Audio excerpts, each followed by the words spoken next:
Happy Christmas Eve, and for people who've been fans of the channel since the beginning, it used to be a common noise at the start of every video. All right. I'll put this right. Put it over here. So happy Christmas Eve, everyone.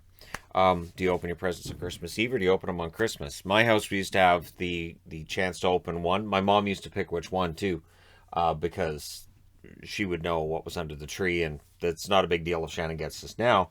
This we want him to get on Christmas morning. So yeah, whichever way that you open gifts, should you actually celebrate Christmas? Not everybody does, but if you do you open them on Christmas Eve or on Christmas Day? So news of the day, the IIHF playing the role of the Grinch, and today, or I guess you could say they're playing the role of Scrooge, picking now to announce, I mean, it's yesterday, but picking this time of year to announce that they're canceling all their January activities. And one of those January activities is the Women's World Junior Tournament. And the Men's World Junior Tournament starts on Boxing Day, and that's going ahead. Now, the Men's World Juniors obviously draws a lot of money. And so there are other logistical reasons why canceling the Men's World Juniors wouldn't have been as easy as the Women's World Juniors. But people point out, and they're right, women's hockey, it's been shown, is a decent draw on TV. It is something people will watch. So the idea that if they put the tournament on and if they had the right TV agreements in place, odds are it would start generating more money. There is definitely some evidence to suggest that would be the case. But at this point, it's canceled. That's the other thing people had a problem with, which is like, you know what, if you want to postpone it, fine, but why is it completely canceled? And it may just be a logistical issue, maybe a cost issue. Either way, the IIHF making sure people are talking about them again, which isn't always good. It's like FIFA. FIFA, there's always people talking about FIFA, and usually it's not good. Unless FIFA's making their own movie about the guy running the place, in which case he's fantastic, as long as you just watch the movie. If you hear anything else, you'll think maybe he's not as fantastic as in the movie. But I understand it's good for a laugh. QMJHL also has been paused through January 7th. So Mississauga Ice Dogs also had games that were postponed. Erie a couple weeks back had an outbreak that caused them to shut the team down for a bit. And so, yeah, this is just, it's going to be this way for now. I don't know for how much longer. I don't think it's going to be that much longer, though. But anyways, yeah, we'll see when the Q comes back on the 7th how things are.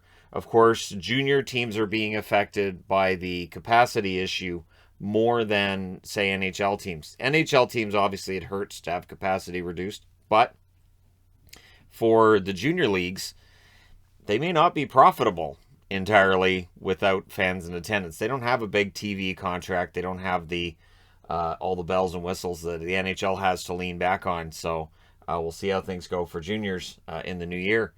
So Columbus, as we talk about the protocol list, there's still players being added. Jesper Fast was added yesterday for Carolina. Today it's Joni Hakanpää for Dallas.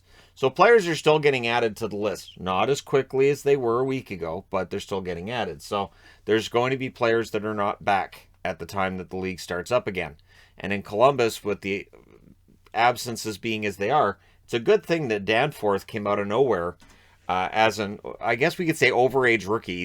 He does not qualify for consideration for the Calder, which he wouldn't win anyways. However, Danforth has been a very useful bottom six forward for the Columbus Blue Jackets, and it proves once again that if you don't give up on your NHL dream, it may come through. And for him, absolutely, I think it's been great, a great story.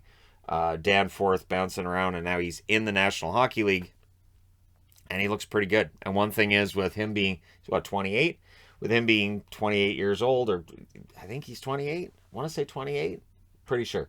But with him being that old, you don't have the same experience you might have with the kids who might be a little bit overwhelmed. Danforth is just, from the beginning, fit right in, and it's kind of been fun to watch. So with the absences going on, he may be moved to center for when they return on that fourth line. He can be moved around to different parts of the lineup. And his scoring upside isn't bad either. I understand that basically what you see is what you get with the players in their late 20s. But yeah, he could put the puck in the net too. So it's a pretty good pickup for the Columbus Blue Jackets. Now getting to Carolina.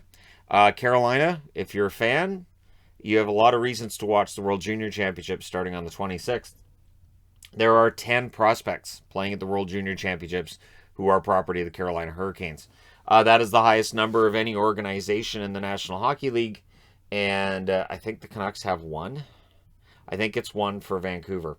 But anyways, yeah, 10 prospects for Carolina playing at the World Junior Championships, and it always makes it tough, right? Like I remember, years and years back when I would really get into the World Juniors and kind of cheering for whichever team had the most prospects for teams I cheered for on it, and not worried as much about Canada first and everybody else second.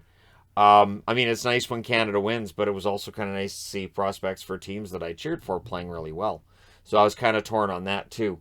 Oilers fans, good news. It looks like Zach Hyman, Kyle Turris are both going to be able to return once the NHL gets back and gets playing.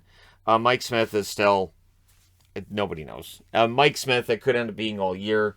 Honestly, the Smith thing is starting to feel like Ben Bishop last year in Dallas, where it was, well, he's out, and I don't know. When's he coming? We don't know. Is he ready? We don't know. So, yeah, Hyman and Turris are expected to return for Edmonton. Now, speaking of cancellations, the AHL has got in on that game as well. Let me turn this slightly. The AHL All-Star Classic has been canceled. It was going to be held in Laval, and has been canceled for the second straight year. NHL All-Star Weekend is, of course, still on for the same reason that the World Junior Championships for the men would get different treatment than the women's. The NHL All-Star Game does attract a lot of attention. It does earn a lot of money. The game itself is mostly terrible. In most cases, the actual All-Star Game part of things is not great.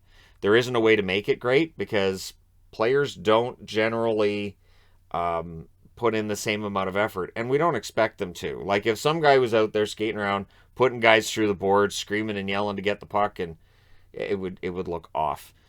So yeah, the NHL All-Star Game's still on, the AHL, and it's the same thing, right? The AHL doesn't get the kind of money on All-Star Weekend that the NHL does, so it is harder and harder to justify that in the wake of everything else that's taking place. So yeah, the AHL All-Star Game will be put off for a second straight year.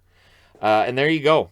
The news of the day for your Christmas Eve. Let me know your thoughts in the comment section below as always. Don't forget to hit like and subscribe if you're browsing your way through, you just happen upon this video.